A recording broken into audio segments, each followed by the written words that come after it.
رہا ہے، جو تمہیں تنخواہ دے رہا ہے وہ تمہارے حساب سے ٹھیک ہے جو کام کر رہے ہو، لہٰذا میں تمہارے مالک کو نہیں بلاؤں گا۔ وہ ابو لولو شخص جو تھا وہ صبح مسجد میں آ کے چھپ گیا۔ عمر فاروق رضی اللہ تعالیٰ فجر کی نماز پڑھانے کے لیے مسجد میں آئے۔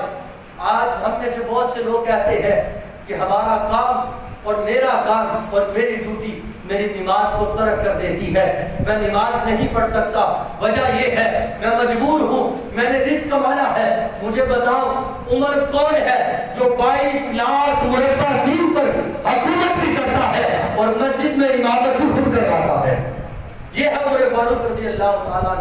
صبح فجر کی نماز پڑھانے کے لیے مسجد کے اندر آئے، اور بعض اہل سیر نے لکھا کہ اذان کے بعد اس نے حملہ کیا، اور بعض نے لکھا کہ آپ نماز پڑھانے لگے، اور جب آپ نے نماز کی نیت فرمائی تو وہ بے شرم شخص آگے بڑھا اور اس یہودی نے آپ پر حملہ کیا اور پیٹ در پہ اس نے 6 بار کیے۔ حضرت عمر فاروق رضی اللہ تعالی زخموں کی تاب نہ لاتے ہوئے گر گئے، اور پیچھے صحابی جو پہلی صف کے اندر تھے انہیں خبر ہو گئی کہ عمر فاروق پر حملہ ہوا۔ ایک صحابی آگے بڑھے، انہوں نے نماز کو مکمل کیا، عمر فاروق رضی اللہ عنہ پڑھے ہیں، اور کچھ لوگ آگے بڑھے اور انہوں نے اس شخص کو پکڑنا چاہا، مگر اس نے پے در پے وار کیے جاتا رہا، اور بہت سے صحابہ پر اس شخص نے حملہ کیا، اور یہاں تک کہ زخموں کی تاب ڈالاتے ہوئے تقریباً 7 سے 8 صحابی اسی وقت انتقال کر گئے۔ حضرت عمر فاروق رضی اللہ عنہ کو اٹھایا گیا، نماز مکمل کر کے آپ کو گھر لایا گیا، پوچھا کس شخص نے مجھ پر حملہ کیا ہے؟ تو لوگوں نے بتایا ابو لؤلؤ نے آپ پر وار کیے ہیں۔ تو آپ نے کہا شکر الحمدللہ، مجھے شہید کرنے والا کوئی مومن نہیں ہے، تو کلمہ وہ نہیں ہے۔ عمر فاروق رضی اللہ عنہ کو جب گھر لٹایا ہوا تھا، پھر دودھ کا پیالہ پیش کیا گیا، جب آپ نے نوش کیا تو آپ کے پیٹ کے اندرونی حصے سے وہ آنتڑیوں سے باہر آنے لگا۔ سب جان گئے عمر کے آخری لمحات ہیں۔ عمر فاروق رضی اللہ عنہ کچھ دن بیمار رہے، اور پھر اس کے بعد حضرت عمر فاروق رضی اللہ عنہ نے کچھ نصیحتیں فرمائی، کچھ باتیں ہوئی۔ وہ باتیں کیا باتیں تھیں؟ حضرت علی رضی اللہ عنہ جب پتہ لینے کے لیے آئے، عمر فاروق رو رہے تھے۔ حضرت علی رضی اللہ عنہ کہنے لگے اے عمر، اتنے بہادر ہو کر، اتنے جرأت مند ہو کر، اور اتنے قد و قامت والے ہو کر بھی رو رہے ہو، کیا تمہیں موت سے ڈر لگتا ہے؟ عمر فاروق رضی اللہ عنہ نے جواب دیا میں موت سے نہیں ڈر رہا، میں تو بس اس بات سے ڈر رہا ہوں جو موت کے بعد ہونے والا ہے۔ خدا کرے کہیں ایسا ہو میری نیکیاں اور برائیاں دونوں سے برابر ہو جائے، کہیں عمر کو عذاب کے اندر مبتلا نہ کر دیا جائے۔ وہ عمر اس قدر آخرت کا فکر کر رہا ہے جسے نبی رحمت علیہ السلام نے فرمایا تھا اے عمر، رات میں نے خواب میں جنت کے اندر ایک محل دیکھا ہے، میں نے فرشتوں سے پوچھا تھا یہ کس کا محل ہے؟ تو فرشتوں نے بتایا یہ عمر کا محل ہے، یہ عمر کا محل ہے۔ وہ عمر فاروق رضی اللہ تعالیٰ اس قدر عبادت گزار، اس قدر متقی، مگر پھر بھی عبادت کی فکر ہے، نیکیوں کی فکر ہے کہ کہیں قیامت کے دن عمر کا حساب نہ ہو جائے۔ عمر فاروق رضی اللہ تعالیٰ نے اپنے بیٹے کو عبداللہ بن عمر کو بھیجا کہ جاؤ اما عائشہ کے پاس اور اسے جا کر کہو ان سے کہ غلام عرض کرتا ہے کہ اگر غلام کو اپنے یاروں کے ساتھ سونے کی اجازت مل جائے۔ اب پیغام لے کر عبداللہ بن عمر پہنچے۔ ابا عائشہ صدیقہ رضی اللہ تعالیٰ عنہا رو رہی ہے اس وجہ سے کہ عمر پر حملہ ہو گیا ہے اور عمر کے آخری ایام ہے، پتہ نہیں کتنے دن باقی ہے۔ حضرت اما عائشہ صدیقہ رضی اللہ تعالیٰ نے جواب بھیجا اے عبداللہ بن عمر، عمر کو جا کے کہہ دینا یہ جگہ میں نے اپنے لیے رکھی تھی، یہ جگہ میں نے اپنے لیے رکھی تھی، اب عمر کا پیغام آیا ہے، میں اجازت دیتا ہوں، میں یہ جگہ عمر کو پیش کرتی ہوں۔ حضرت عمر فاروق رضی اللہ عنہ خوش ہوئے اس بات سے کہ مجھے حجرہ رسول میں نبی رحمت علیہ السلام کے قدموں میں دفن ہونے کی اجازت مل گئی۔ اور اس کے بعد پھر یہ بھی فرمایا اے عبداللہ بن عمر، جب جنازہ ہو جائے تو پھر اس کے بعد پھر ایک مرتبہ دروازے پر جا کر، چوکھٹ پہ جا کے میری چارپائی کو رکھ دینا. ہو سکتا ہے میری حیاتی کی وجہ سے میرا حیا کرتے ہوئے عائشہ صدیقہ رضی اللہ تعالیٰ عنہ نے اجازت دی ہو, ایک بار پھر اجازت لے لینا.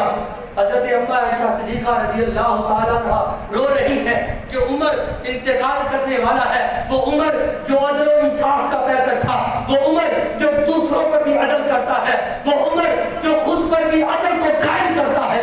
عمر فاروق رضی اللہ عنہ کا وصال قریب ہے. اور پھر اس کے بعد یوں ہوا کہ آپ کا وصال ہو گیا, پھر جنازہ پڑھا گیا, آپ کی چارپائی کو در یار پہ رکھا گیا, یار کی چوکٹ پہ رکھ کر پھر اجازت طلب کی گئی. حضرت اما عائشہ صدیقہ رضی اللہ تعالیٰ عنہ رو کر کہنے لگی میں نے پہلے بھی اجازت دی تھی, اب بھی عمر کے لیے اجازت ہے. اما عائشہ صدیقہ رضی اللہ تعالیٰ عنہ مجھے سے باہر نکلتی ہے اور آپ کو دفنایا جاتا ہے. حضرت ابن عباس جب دفن کیا جا رہا تھا آپ کے قدموں میں کھڑے تھے. حضرت علی رضی اللہ تعالیٰ عنہ نے آپ کے کندھوں پہ ہاتھ رکھ کر کہا ابن عباس میں پہلے سے ہی جانتا تھا, میں پہلے ہی سوچتا تھا, یہ جیسی جگہ ہے جو عمر کے ہی قابل ہے, یہ جیسی جگہ ہے یہ عمر کے ہی قابل ہے.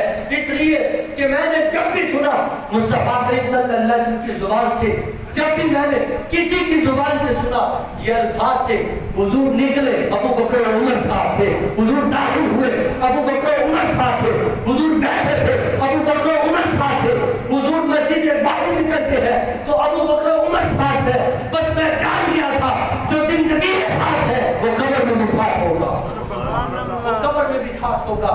حضرت علی رضی اللہ تعالیٰ زندگی کے اندر حضرت عمر فاروق رضی اللہ عنہ کو فرمانے لگے, یہ حدیث سنا کر اجازت چاہوں گا. وہ حدیث کیا ہے؟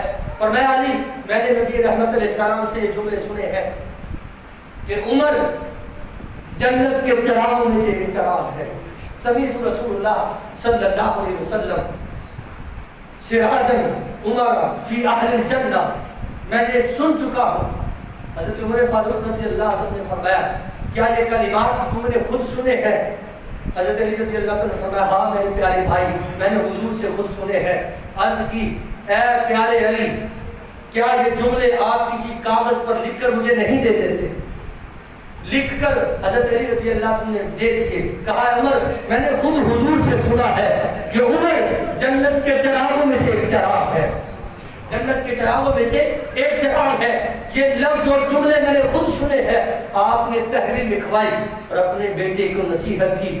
کہنے لگے اے میرے بیٹے عمر کے پاس کوئی ایسا عمل نہیں ہے کہ جس کی وجہ سے عمر کی بخشش ہو جائے, مگر یہ رکا میرے کفن کے اندر میرے ساتھ دفن کر دے گا.